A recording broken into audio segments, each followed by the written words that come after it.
And we are live. What is up, everybody? And welcome to episode 18. I got 17 and a half. That's what we'll call it.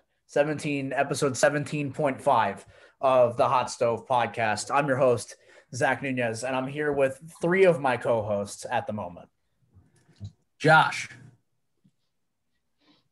I'm Josh. I'm Mark. Sorry, my microphone was muted. Didn't realize it. Oh, there he is. You better say it before me. I'm Connor. And I'm Austin. All right.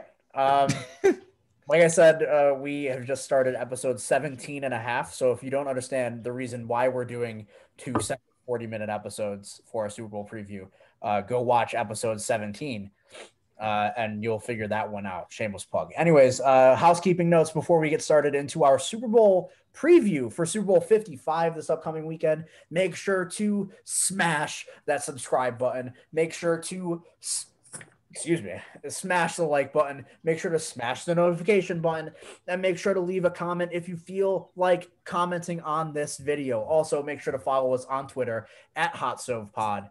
That's at Hot Stove Pod on Twitter. So we're going to jump right into it. We got a big show for you guys here with episode 17 and a half here. We got our preview, our look ahead to Super Bowl 55 this Sunday evening live from Tampa, Florida. We have our first ever host city team playing in the Super Bowl this weekend, which I'm kind of surprised, honestly, that it's taken us 55 years until the host team played in the Super Bowl. And for all the people crying, saying that it should be moved to a different location, don't be a whiny baby. How about that? Yeah, shut up. Yeah, I agree with Mark. Shut up. The two teams that made it. I don't care. I don't care if it was in Arrowhead. I wouldn't care either way. The Super Bowl. I'll tell you, no Super Bowl's going to Arrowhead anytime soon. Well, yeah, that's true. That's true. Arrowhead's a dump. The city of Kansas City is a dump. Weather reasons. They don't want to play snow Super Bowls anymore. They should. Which is understandable. No, I want one in Buffalo. I don't. No. That sounds terrible. Buffalo's stinky poo-poo. Never mind. Anyways, so we got Chiefs Bucks this weekend, a rematch of Week 12 from this past regular season. I want to get your guys' initial thoughts. What are you, not necessarily what you're leaning for the game. I told Mark earlier before we started recording that I still have no idea what my official pick is going to be at the end of this show. Because every time I've talked through it and I've written a bunch of notes for this episode, every time I've started to think about things, I sway in different directions. So as of right now, I don't really have a pick, but what are your guys' initial impressions on this game before I start getting into some minutia about it? Good game. Great game. Good for the fans. Yeah, good for the – No, I think this is going to be a really evenly matched game. I get Kansas City doesn't have the best defense, but the Bucks at times, their offense hasn't looked to be world beaters either. Obviously, it's Brady in the Super Bowl, so that's always sort of a little boost to an offense. But Kansas City's obviously got probably the best offense in football, so I think it's gonna be pretty. Kansas City's got the best offense. Obviously, that isn't a hot take, but it's Pat Mahomes, Tyreek Hill, and Travis Kelce. So it's, I think it's going to be, I think Tampa Bay's defense, which is much better than Kansas City. Tampa Bay, do they have a top 10 defense this year? They did, right? Yeah. Yeah. They have the number one rushing defense in football. Yeah, I knew their rush defense was really good, but that doesn't matter at all against the Chiefs. Just run the football. Fair. Yeah, I mean, so I'm looking forward to it. There's going to be 8 combined rushes between these two teams. There's a chance it looks like the Texas Tech Oklahoma game, from the Mahomes versus Mayfield, where it's just a million passes. Yeah, I'm worried. Only because I'm worried that the Bucks may just, and it's tough to think that it's Tom Brady, but their defense has been red hot for the last 3 weeks, which you'd think that's great. They're hot, but Will it stay? Who's to say? Red hot mostly in the turnover department. I think they have like 8 so far in 3 games or something, right? I know Drew Brees really helped that out, but so their defense has got to remain hot and on point. And also, like you pointed to, Mark, their offense has the ability at times to just disappear. Yeah. And so in a game where, I don't know if you guys saw the early weather report, but it's like 70% precipitation expected. So like could be a rainy Sunday in Tampa. If they have to run the ball, it could get ugly. I don't care about playoff Lenny, Mark. It will get ugly if they have to run the ball because the Chiefs may not do it a lot, but they're probably better at it than the Buccaneers. So I will say that if both teams are forced to run the football, I would put my life savings on the Bucs to win this game because, like we've mentioned, the Bucs have the best run defense in football, and the Chiefs don't even attempt to stop the run. They don't even try. So I would just point that out. But I didn't really think about how the weather might affect the game. But it's kind of important that's wrong. That if they do run the ball, they keep the ball out of a bad quarterback's hands named Tom Brady. So I like the rain for Tampa. What? Shut up, Austin. Yeah, shut them up. All right. So I want to get into, I think for me, both of I usually break down games in terms of X factors, right? I think both of the important parts of this game come in the trenches on both sides of the ball. And that's where I think I have my problem when it comes to picking the game, right? Because I think on both parts of the field, the Bucs are better than the Chiefs in the trenches. So first we'll talk about the Chiefs offense versus the Bucs defense, right? So I think what's important to note here is the offensive line musical chairs that the Chiefs have played this entire season, culminating in Eric Fisher tearing his Achilles last week in the AFC Championship. So now you have Mike Remmers, who was their right tackle, moving over to left tackle. Mitchell Schwartz, who is a bench player, he's fine. He's now back in at right tackle. Their left guard moved over to right guard when Laurent Tardif, the doctor, when he opted out at the beginning of the season. So the only starter from week 1 that they have that's currently playing the same position that he played in week 1 is Austin Reiter, their center, who in the middle of the season got benched. So I think a big part of this game is going to be whether or not this Tampa Bay pass rush can duplicate what it did last week. And it's not going to be, it's not, copy and paste, right? The Bucs had 5 sacks last week against the Packers, all of them in 4-man rush. They didn't get a single blitz sack the entire game, which I think is going to be very important this time around, is going to be collapsing the pocket without sending the blitz. They're going to have to play a lot of cover 2 to cover over the top with still getting pressure on the quarterback. Now, where I think this differs between Kansas City and Green Bay is that Aaron Rodgers has a tendency to step forward into the pocket. So this past week, there was quite a few plays where, the backup offensive tackles were getting bullied the entire game. So Aaron Rodgers stepped forward and got swallowed by Ndamukong Suh or Vita Vea. Mahomes has the opposite tendency. Mahomes has the tendency to drift backwards. So I think where that comes into play really is kind of the same thing it did against Atlanta, the same thing it did when Kansas City played the Raiders the second time, is that it's all going to depend on how fresh Tampa Bay's pass rush is going into the fourth quarter. I can easily see like the Bucs having like a 3-point lead going into the fourth quarter, but Shaq Barrett and JPP are tired from chasing Mahomes around the entire game. They get no pressure, and then Mahomes just comes out and lays waste to their secondary in the fourth quarter, and the game's over, right? Mm-hmm. So I think it's going to be a fascinating matchup. But like I said, in the case that Tampa Bay's defensive line, if they tire out over the course of the game, I feel like that might come to their detriment. But that's where their secondary has to step in.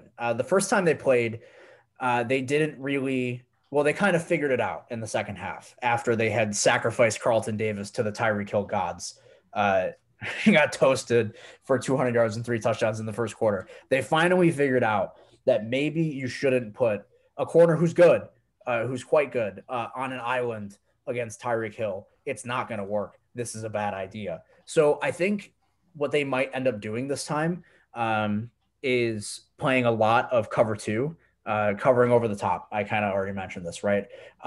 But the problem there is that the Chiefs might have to pull out things that they haven't done very often in the last 6 weeks or so. We haven't seen too many screens coming from the Chiefs. We haven't seen their RPO game has been pretty good, but they haven't run too many of them. And that's partially due to Mahomes' health problems over the last couple of weeks. He says he's feeling good going into the game. So maybe we'll see more of that. We're going to see a lot of empty set coming from the Chiefs because they don't run the football. So they're not even going to mask it like they're going to hand the ball off. And something that they haven't run very often this year that I'm kind of interested to see whether or not they bring it out is they used to, specifically last season, they ran a lot of 4 verticals. And they haven't really brought that out much this year. So I wonder if even if Tampa Bay tries to play the game deep, I wonder if Kansas City is going to be pulling out those other concepts to kind of stretch the field. And the big X factor here is if that happens is Travis Kelce. The first 2 times that they played, 6 of Travis Kelce's 8 catches were with a linebacker as the closest defender. Yeah, it's not going to work twice. All right. Like I know Travis Kelce had a modest game the first time they played. But if he's matched up on linebackers the entire game, this is not going to go well for the Tampa Bay defense. Yeah, another issue there that could warrant is that like their starting safety Antoine Winfield Jr. is questionable and limited to practice all week, so that's a huge bump to lose the Rook right there. Do we know the status of their other safety who got hurt against Green Bay? Should be fine. I haven't seen him on an injury. One that forced the fumble on Aaron Jones. That guy, I can't remember his name. Yeah, I haven't seen any injury. I've just seen AB and Winfield on the injury report. Okay. Double check that though. Yeah. We'll see kind of how that goes, but that's at least how I see that side of the ball breaking down. And I do think that when playing against the Chiefs, obviously the best defense is a good offense. Pat Mahomes has 9 losses in his career as a professional quarterback. And in each of those losses, they've averaged 31 points per game. They had Pat Mahomes 9 losses. So it's just a stat for you right there, right? That is insane. Yeah, it's pretty nuts. So that's why I'm more interested really in looking at the other side of the ball here, because also I think that Kansas City's defense is a fascinating one because you can't pin it down. They're pretty mediocre to not good when you look at numbers, but when you watch them on the field, they specifically step up in big moments. Like this is a very like big game kind of defense here. Chris Jones is a different breed in big games, right? And I think he honestly is going to be the key here because I know like, oh, it's a narrative like, oh, pressure Brady. Yeah, any quarterback is going to be worse when they're under pressure. But Chris Jones is going to have to take advantage of the backups playing. I think the Bucs right guard and their center are both backups this week. So being an interior rusher, Chris Jones has never attempted to block the run. So maybe that's what the Bucs will do. But I think it's going to come down to him getting to the quarterback. Now, I think an interesting stat here is going to be whether or not the Chiefs do the same thing they did the first time they played, which they've shown no signs that they wouldn't, right? The first time they played the Bills back in week 6, they blitzed Josh Allen 15 of his 31 dropbacks. And they did the same exact thing last weekend in the AFC Championship. The Chiefs, the first time they played the Bucs this year, they blitzed 46% of Brady's dropbacks. I don't have the exact numbers, but 46%. That's the most that Brady's been blitzed in a loss since 2009. So I don't see any indication that they won't do it. It's kind of what Steve Spagnuolo does as a play caller. Brady threw 2 picks in their first matchup. He had 3 against the blitz the entire season outside of that. So I think the turnovers might be a little bit of an anomaly. But here's the thing, right? If they're going to play close so they don't let Chris Godwin beat them, or they don't let the running backs beat them, because another stat about the Chiefs is that they allow the most passing yards to running backs this season. So if they don't let playoff Lenny, who can't catch passes anyways. So I can very well see this game coming down to like a couple of throws. This is a game where Tom Brady desperately needs James White. James White. Like if James White played for the Bucs, this would be over. I'd be more interested in taking the Bucs in this game. Yeah. Like this game could very well come down to a couple of screens to running backs that Ronald Jones or Leonard Fournette just drops. And that kind of ruins it. But when it comes to the blitz like that, I mean, it's the same thing, coincidentally, that Steve Spagnuolo did in the Super Bowl against Tom Brady when he was the defensive coordinator for the Giants back in 2007. So we have no indication here that the Chiefs aren't going to blitz the ever-loving shit out of the Bucs. I think the question is going to be whether or not they can get home, because Chris Jones is about the only consistent pass rusher they have. Frank Clark isn't very consistent. Anthony Hitchens isn't very consistent. So sure, blitzing like that with the amount of frequency that they do is going to leave Bucs receivers open on those go routes and on those posts that they like to throw so often because, no risky, no bisky. But here's the thing. We watched it in the NFC Championship game. If you don't get in Brady's face, he's going to drop dimes on those passes. Mm-hmm. Like Brady's the one old quarterback whose arm talent isn't in question. Like he doesn't have a wet noodle. It's fairly certain that he can still throw a football very well. But if you can get in his face, you're going to do what the Saints did, which is force him to throw interceptions. He's going to underthrow those balls. So I think offensively for Tampa Bay, that's kind of where it hinges for me, at least. Did Honey Badger get hurt? Not that I know. He didn't? Okay. No. I feel like at one point last game he went to the locker room, but he must have came back out. He might have. I don't think about him being injured going into this week. Yeah.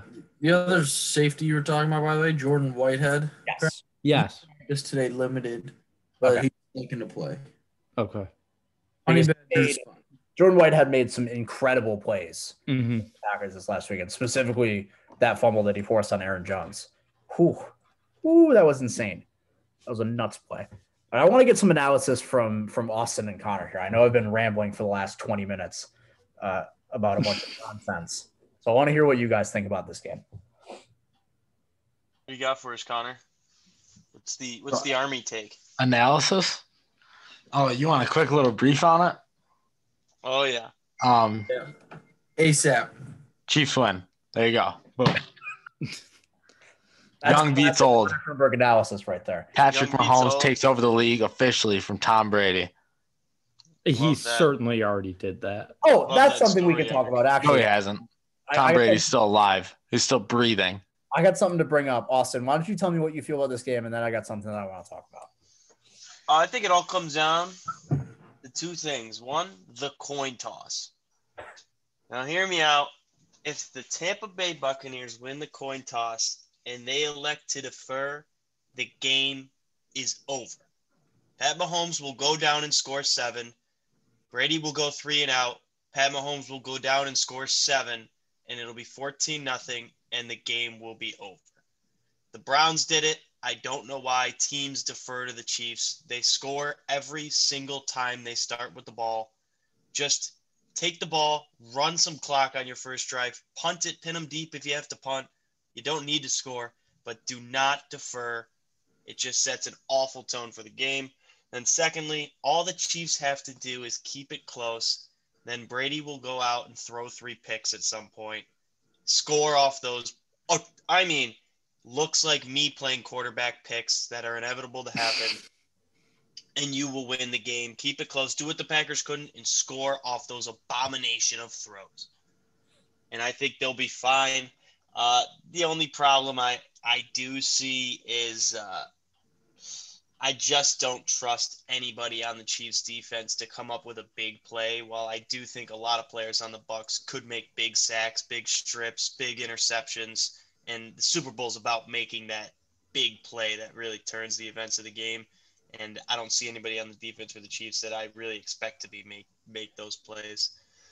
So that's all I have for the game. Don't defer to Pat Mahomes. I agree. This is why this is actually where I have the trouble picking the game, right? Because I can see an outcome where the Chiefs kind of some weird stuff happens at the beginning of the game, right? Like not necessarily turnovers, but like they come out, they have a 3-and-out, the Bucs score, then there's like a special teams mishap, the Bucs go up like 10-0 or something like that at the beginning of the game. And part of me thinks, and I told Mark this earlier, part of me thinks that like if we have the same situation, because then it just makes me think of last year's Super Bowl, right? Where the Chiefs were down 10 going into the fourth quarter. Part of me thinks, part of me knows, actually, I think I can say with confidence that if the Bucs have a 10-point lead or whatever going into the fourth quarter, they're not losing that football game. Tom Brady's hitting George Kittle on a wide open in route that Jimmy Garoppolo missed, theoretically. Obviously, he doesn't have George Kittle on his team. You get what I'm saying. Yeah. Tom Brady hits that throw. Tom Brady hits a wide open Emmanuel Sanders on a post coming inside that would have been a touchdown that would have put the game out of reach. Tom Brady hits that throw, So, like, I'm fairly confident that if something like last year happens, that the Bucs would win. But also, I'm not fairly confident that lightning strikes twice. Like I'm not fairly confident that the Chiefs offense gets flustered like that for 53 minutes of a football game again, Yeah. So that's kind of where I have a problem picking the game. I gotta look at how many times lightning may not strike twice, Nunez, but it's gonna strike 7 times after Sunday. When Tom Brady embraces the TB12 method, I've said it before on this show, and I will try the TB12 method and become a Tom Brady fanboy full on, full through. I already am basically at this point. I'm putting a significant lump sum of money on the Tampa Bay Buccaneers to win this game. They're going to win this game. Yeah, I already have Tampa Bay money line. Yeah, it's just what it's so hard to repeat in football. Nearly impossible. Who does that? Tom Brady does that. Last time it happened was when the Patriots three-peated in the early 2000s. Yeah. Who was the quarterback for those teams, Nunez? Okay, it's not like we can equate those two things. Don't be stupid, all right? That's what I'm doing. Oh, yeah, get him, Nunez. Wow, no. Yeah, an overrated coach and Tom Brady. It's the exact same thing. You don't beat Tampa twice in a row, okay? Nobody gets to come into his house, beat him, and do what he did, okay? This is Tom Brady's league still, and he determines it on his terms. You're right, Nunez. If they're up, Tom Brady is the definition of sealing it off. Mm-hmm. He will not make the mistake. The only quarterback that Tom Brady's played better than this playoffs in the game they played was Drew Brees. He got outplayed by Taylor Heinicke. Do we remember that? Oh, are you kidding me? You guys made that Washington game seem closer than, any this season. That was a lock from beginning to end. That game it very much so was not. I kind of split the difference in your opinions, but it very much so was not a lock from beginning to end. But go off, King. Also, Drew Brees, I don't know what this homerism. I don't know where this has come from. Absurd. But again, the things that Josh is saying, as stupid as they may sound, like they sort of make sense. Come on, Nunez. Come on. All right, we gotta make just for this game, and I was gonna talk about what the stupid thing that Tony Romo said like a week ago, but I don't even want to bring it up. When he said that if the Chiefs don't win this game, Pat Mahomes will never be better than Tom Brady, which is just a ridiculous statement. But Pat Mahomes is already better than Tom Brady. Yeah, It just puts him a year behind getting the. I don't even want to have that conversation because it's dumb. I don't really care about what's going to happen 15 years down the road when Pat Mahomes is still playing football. Is this a Tony Romo Super Bowl? Yes. Yes, Oh it is. my God, I gotta watch CBS, on Nance. mute. I have to watch on mute. Why? Why do we hate fandom? What is up with the new? I don't hate. I don't. I think Tony Romo is good as a broadcaster. I just thought that was a really stupid thing that he said. Oh, sure. Not even you, but Austin and his rate of online trolls. Guy who Tony Romo's just very bad. There's a He's come to group be of very people, bad. and even the Stoolies, who I'm normally a Barstool guy, but Stoolies everywhere despise a man for having fun while broadcasting, which is what the idiots wanted. Stoolies, to be fair, are troglodytes. Yes. Probably have no skin because their knuckles are dragging on the floor. Mark, I agree. I'm one of you normally, but these people, they've wanted. No, that's not why people hate Tony Romo. He just says things that A, don't need to be said, and B, just half the time just stupid that he. It looked like Dak came up on his calf. We're not doing this right now. I don't by any means hate Tony time. Romo. I don't by any means hate Tony Romo, but yeah, sometimes he says really stupid shit. Other times he's a really good color guy. But like it's really in the middle for me when it comes to Romo. There are times where he looks like the best color guy in football, and there are times where I'm like, did you really think that joke would land? That's my thing, is he tries to make too many jokes and none of them are funny. The hero. So that's my Tony Romo take. I just had to defend my quarterback. I get it, Philly guys. I get it. We done? Yeah. Okay. No. All right. Well, it's time to wrap up here, and it's time to make our picks for Super Bowl 55. Does anybody have a pick that they're confident in? I want pick and I want score. I don't have one. I'm confident in Tampa Bay by a touchdown. I'm really bad at exact score. I think it's going to be a shootout. I don't think there's going to be I don't know how the defenses are going to be in this game. Actually, not even a shootout. I'll say Tampa Bay 30. And I'll say Kansas City 24. 34-27 Tampa Bay. That'd be my pick. I'd probably say 38-21 Chiefs. I don't think the game's ever close, to be fair. Wow. Connor? All right, we're going to go Kansas City. I feel like it's going to be a high-scoring game, like a shootout, you know?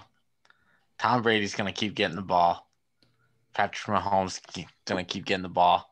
I'm going to go with 47-43. Jesus Christ. 47? 40. I don't. Yeah, get with the program, buddy. Which is the interesting part. Because I don't think it's going to be a shootout. I can't remember the last Super Bowl that was a shootout. Eagles, Patriots. Yeah, you're right.